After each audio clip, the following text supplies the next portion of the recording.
Hello नमस्कार दोस्तों, आपका स्वागत है आपके अपने यूट्यूब चैनल स्टडी ग्रांड पर। तो दोस्तों आज मैं लाया हूँ जीके का चौथा प्रैक्टिस सेट और पहले हम 3 प्रैक्टिस सेट कर चुके हैं। तो दोस्तों ये आपकी आने वाली रेलवे की और एसएससी की परीक्षाओं के लिए काफ़ी इंपॉर्टेंट प्रैक्टिस सेट है। इसे देखना ना भूलें और स्किप ना करें, लास्ट तक देखें। अच्छे क्वेश्चन हैं, इंपॉर्टेंट क्वेश्चन। तो चलिए दोस्तों स्टार्ट करते हैं। पहला क्वेश्चन है, अरविंद पारेख का संबंध किस वाद्य यंत्र से है?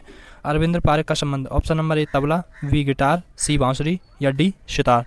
तो इनका संबंध है सितार से। अरविंद पारेख सितार बजाते थे। ठीक है, बढ़ते हैं अगले प्रश्न की ओर। प्रश्न नंबर दूसरा है, नीली छतरी पुस्तक किसकी है? तो option number A Aravind Adiga, B Anita Desai, C Karan Desai, D Ruskin Bond. तो इसका राइट आंसर होगा option number A Ruskin Bond. तो इसमें अरविंद अडिगा की पुस्तक है, अरविंद अडिगा की वाइट टाइगर पुस्तक है और अनीता देसाई की फायर ऑन द माउंटेन और क्लियर लाइफ। ठीक है दोस्तों, बढ़ते हैं प्रश्न नंबर तीसरे पर। प्रश्न नंबर तीसरा है, गायक जगजीत सिंह का संबंध किस संगीत से है? जो प्रसिद्ध गायक जगजीत सिंह हैं उनका संबंध किस संगीत से है? तो ए गज़ल गायन, बी सॉन्ग, सी मलयालम संगीत या डी कोई नहीं। तो इसका राइट आंसर होगा ऑप्शन नंबर ए गज़ल गायन। इन्होंने चिट्ठी ना कोई संदेश जी का सॉन्ग है। ठीक है, चलिए बढ़ते हैं प्रश्न नंबर चौथे पर। प्रश्न नंबर चौथा है, लता मंगेशकर का किस घराने से संबंध है? जो लता मंगेशकर हैं वो किस घराने से संबंध रखते हैं? ए भिंडी बाजार घराना, बी लखनऊ घराना, सी किराना घराना या डी जयपुरी घराना। तो इसका राइट आंसर होगा ऑप्शन नंबर ए भिंडी बाजार घराना। लता मंगेशकर को कोकिला भी कहा जाता है। 2001 में भारत रत्न मिला था इनको। पद्म विभूषण 1999 में मिला था। दादा साहेब 1989 में मिला था इन्हें। लास्ट गाना गाया था सौगंध मुझे इस मिट्टी की। नंबर 5 शीतल देवी का संबंध किस खेल से है? शीतल देवी का संबंध किस खेल से है? तो ए कराटे, बी शूटिंग, सी तीरंदाजी या डी निशानेबाजी। तो इसका राइट आंसर होगा ऑप्शन नंबर सी तीरंदाजी। तो इनका संबंध तीरंदाजी से है। निशानेबाजी से संबंध अनुम मोदगिल का है और कराटे कपिल परमार और शूटिंग के लिए मनीष नरवाल। ठीक है, चलिए बढ़ते हैं प्रश्न नंबर 6 पर। प्रश्न नंबर 6 है, बेसबॉल में कुल कितने टाँके होते हैं? बेसबॉल की जो बॉल होती है उसमें कुल कितने टाँके होते हैं? ऑप्शन नंबर ए 108, बी 109, सी 143 या डी 155। तो इसका राइट आंसर होगा ऑप्शन नंबर ए 108। जो बेसबॉल होता है वो किस देश का राष्ट्रीय खेल है? तो ये यूएसए का राष्ट्रीय खेल है और क्यूबा और वेनेजुएला का राष्ट्रीय खेल है। ठीक है दोस्तों, और जो बेसबॉल में खिलाड़ियों की संख्या होती है वो 9 होती है। ठीक है, बढ़ते हैं प्रश्न नंबर 7 पर। पोलो खेल का जन्म भारत के किस राज्य में हुआ था? जो पोलो खेल का जन्म हुआ वो भारत के किस राज्य में हुआ था? ए मणिपुर, बी मेघालय, सी त्रिपुरा या डी मिजोरम। तो इसका राइट आंसर होगा ऑप्शन नंबर ए मणिपुर। ठीक है दोस्तों, मणिपुर में इसे सबसे पहले संगोल कंगई के नाम से जाना जाता था। पारंपरिक खेल था ये और पोलो में 4 खिलाड़ी होते हैं। ठीक है दोस्तों, बढ़ते हैं प्रश्न नंबर 8 पर। प्रश्न नंबर 8वां है, राष्ट्रीय हरित प्राधिकरण अधिनियम किस वर्ष आया था? जो राष्ट्रीय हरित प्राधिकरण अधिनियम किस वर्ष आया था? ऑप्शन नंबर ए 2010, बी 2012, सी 2014 या डी 2015। तो इसका राइट आंसर होगा ऑप्शन नंबर ए 2010 में। चलिए बढ़ते हैं प्रश्न नंबर 9 पर। अनुसूचित जाति आयोग किस अनुच्छेद में है? ए अनुच्छेद 338, बी अनुच्छेद 338 ए, सी अनुच्छेद 338 बी या डी कोई नहीं। तो इसका राइट आंसर होगा ऑप्शन नंबर ए 338। ठीक है, अनुच्छेद 338। और जो इसमें अनुच्छेद 338 ए में एसटी आयोग है और 338 बी में ओबीसी आयोग। ठीक है दोस्तों, बढ़ते हैं अगले प्रश्न पर। प्रश्न नंबर 10वां है, विश्व का सबसे ऊंचा ज्वार किस खाड़ी में आता है? जो विश्व का सबसे ऊंचा ज्वार है वो किस खाड़ी में आता है? तो ऑप्शन नंबर ए अदन की खाड़ी, बी बंगाल की खाड़ी, सी लाल सागर या डी फंडी की खाड़ी। तो इसका राइट आंसर होगा ऑप्शन नंबर डी फंडी की खाड़ी में सबसे ऊंचा ज्वार आता है। ठीक है, तो दोस्तों सबसे ज़्यादा ज्वार 4 बार ब्रिटेन के साउथहैम्पटन में आता है, 2 बार इंग्लिश चैनल में और 2 बार उत्तरी सागर में। ठीक है दोस्तों, बढ़ते हैं अगले प्रश्न की ओर। प्रश्न नंबर 11वां है। ठीक है दोस्तों, 11वां प्रश्न कह रहा है, डाउन्स घास के मैदान किस देश में है? A Argentina, B Australia, C Africa या डी ब्राज़ील। तो इसका राइट आंसर होगा ऑप्शन नंबर बी ऑस्ट्रेलिया। ठीक है दोस्तों, जो अर्जेंटीना में कौन से घास के मैदान पाए जाते हैं? तो पंपाज।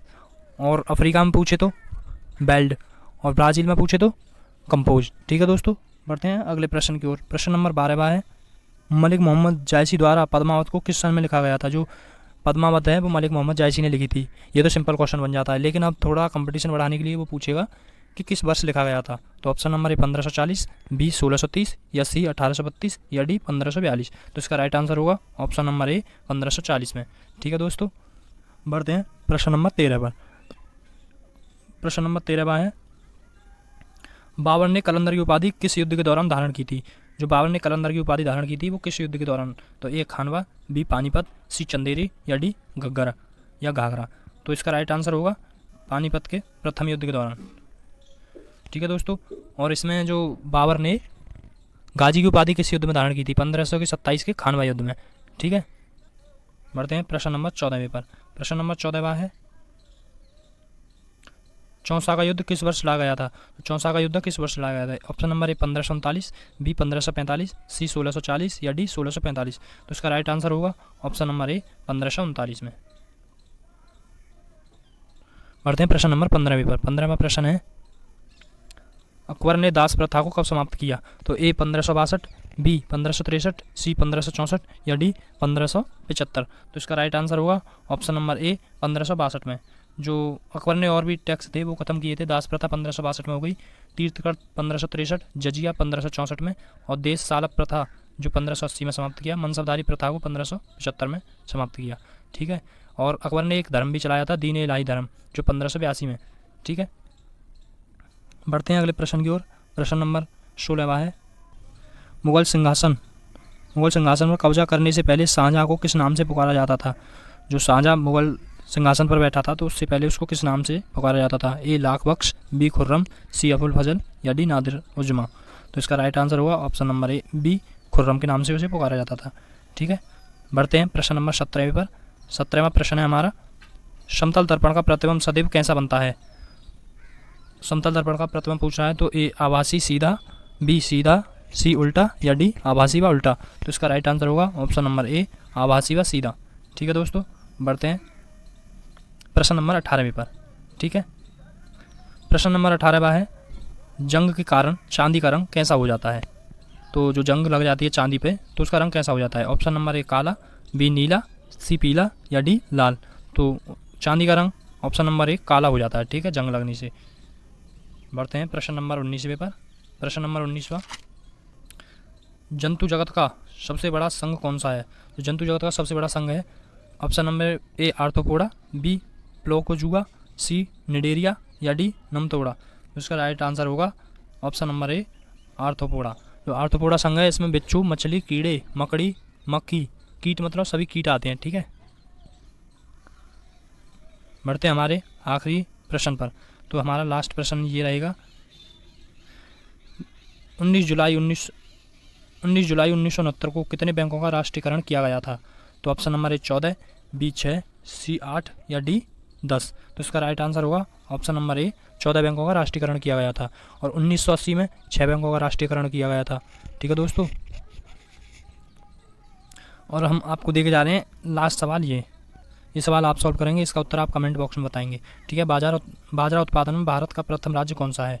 जो बाजरा उत्पादन है उसमें भारत का प्रथम राज्य कौन सा है? ए राजस्थान, बी मध्य प्रदेश, सी उत्तर प्रदेश या डी महाराष्ट्र। तो इसका आंसर कमेंट बॉक्स में बताना। दोस्तों वीडियो कैसा लगा? अगर अच्छा लगा हो तो वीडियो को लाइक ज़रूर कर देना और चैनल को सब्सक्राइब कर देना। ठीक है, धन्यवाद।